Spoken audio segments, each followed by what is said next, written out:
Hello student, आज हम लोग मेंसुरेशन का रिवीजन करेंगे। तो मेंसुरेशन में यूँ तो बहुत सारा चैप्टर है, लेकिन आज हम लोग दो चैप्टर जो हम लोग रिसेंट अभी पढ़े हैं, चैप्टर 12 और चैप्टर 16, इन दोनों का आज फार्मूला थोड़ा देख लेते हैं, थोड़ा दोनों के बारे में डिस्कशन कर लेते हैं। कुछ सम्स वगैरह है तो आप लोग ज़रूर कमेंट्स कीजिएगा ताकि हम आपको कमेंट्स में आंसर रिप्लाई वगैरह दे पाएँ। तो चैप्टर 12 का जो नाम है वो नाम था, उसका नाम था स्फीयर, और हम लोग चैप्टर 16 जो किए थे उसका नाम था राइट सर्कुलर कोन। क्योंकि दोनों ही 3D शेप है, स्फीयर का बेस्ट एग्जाम्पल जो है जिसको हम लोग डिनोट करते हैं वो होता है बॉल। बॉल से समझ सकते हैं हम लोग किस तरह वो स्फीयर होता है। और इसमें एक और चीज़ हम लोग पढ़ते हैं जो हाफ हो जाता है, जिसको हम लोग हेमिस्फीयर बोलते हैं। तो इसका अलग फार्मूला आता है। इसका एग्जाम्पल कुछ इस तरह हम लोग ड्रॉ कर सकते हैं, यानी कि ये कटोरा टाइप का बना के, यानी कि प्याला बनाकर। तो ये हेमिस्फीयर का आपका एग्जाम्पल है। और हम लोग दोनों के बारे में थोड़ा सा डिटेल्स देख लेते हैं कि स्फीयर में सिर्फ रेडियस होता है, यानी कि रेडियस जिसको हम लोग आर से डिनोट करते हैं। और एग्ज़ाम में आपको एक सम्स या दो सम्स आएगा, या एक्चुअली मेंसुरेशन में माध्यमिक में 4x2 रहता है। लॉन्ग क्वेश्चन के लिए शॉर्ट तो रहता ही है। तो इसमें आपको दो क्वेश्चन करना है, तो आपको पूरा डिटेल्स में सारा चीज़ लिखना है, क्योंकि दो सम्स बनाना है आपको माध्यमिक में। उसके लिए आपको पूरा सारा डिटेल्स लिखना पड़ेगा। तो स्फीयर का रेडियस को हम लोग आर बोल रहे हैं। तो अब रेडियस आर है तो इसका हम लोग को टोटल सरफेस एरिया, जिसको हम लोग लैटरल सरफेस एरिया भी बोलते हैं, या कर्व सरफेस, क्योंकि स्फीयर में एक ही सरफेस होता है, दो सरफेस नहीं होता। बॉल में क्या एक सरफेस होता है। तो इसको हम लोग टोटल सरफेस एरिया हो, लैटरल सरफेस एरिया हो, या कर्व सरफेस एरिया हो, स्फीयर को हम लोग 4πr² से डिनोट करते हैं फार्मूला। तो इसी तरह बाबू हेमिस्फीयर में क्या होता है, इसमें होता है curve surface area. Curve surface area का जो हम लोग फार्मूला यूज़ करते हैं वो होता है 2πr²। 4 का आधा हो जाएगा 2, 4 का हाफ हुआ 2।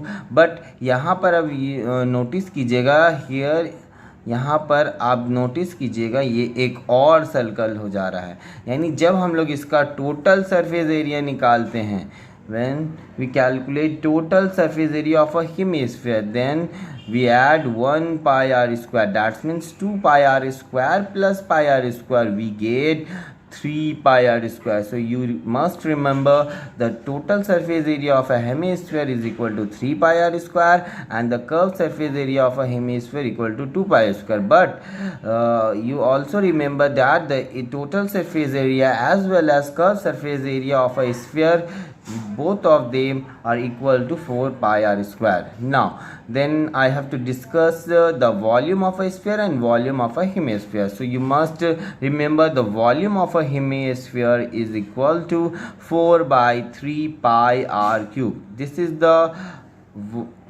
is the formula of volume of a sphere, or to calculate the volume of a sphere. Similarly, in the case of hemisphere, we divide the volume of a sphere divide by 2, then we get volume of a hemisphere, which is equal to 2/3πr³. So these are the formulas related to sphere or hemisphere. तो ये दोनों जो हम लोग 5 formula अभी तक मिल रहा है, 1 2 3 4 5, ये पाँचों फार्मूला के हेल्प से हम लोग स्फीयर और हेमिस्फीयर का सम सॉल्व करते हैं। इसके बाद भी आपके सिलेबस में है, बट उसका एक भी क्वेश्चन एक्सरसाइज में नहीं है। उसका नाम होता है हॉलो स्फीयर। अगर आप फॉलो कीजिएगा तो इस हॉलो स्फीयर का फार्मूला आपके बुक में वॉल्यूम का निकालने दिया है। हॉलो का मतलब होता है अंदर खाली रहता है। तो ये एक लेयर रहता है, जैसे हम एक सर्कल का लेयर दिखा रहे हैं, एक लेयर है और उसके अंदर एक लेयर है। तो ये जो विड्थ हो रहा है, ये जो विड्थ हो रहा है आपका, ये इक्वल विथ होता है। तो इसके हिसाब से हम लोग अंदर का रेडियस कुछ और बाहर का रेडियस कुछ और लेते हैं। तो इसका जो वॉल्यूम का फार्मूला हो या इस एरिया का फार्मूला हो, जैसे 4/3 pi capital R cube minus small R cube लेते हैं। और अगर एरिया यानी कि टोटल सरफेस एरिया फार्मूला तो 4 pi capital R square minus small R square, इस तरह हम लोग कैलकुलेट करते हैं। तो ये हॉलो स्फीयर के लिए है, तो इसको भी आपको फॉलो करना है, याद रखना है। एक्सरसाइज में तो नहीं है, बट हम लोग टेस्ट पेपर वगैरह सॉल्व करेंगे तो उसमें ये चारा देखने को मिलेगा। तो अब बात करते हैं राइट सर्कुलर कोन के बारे में।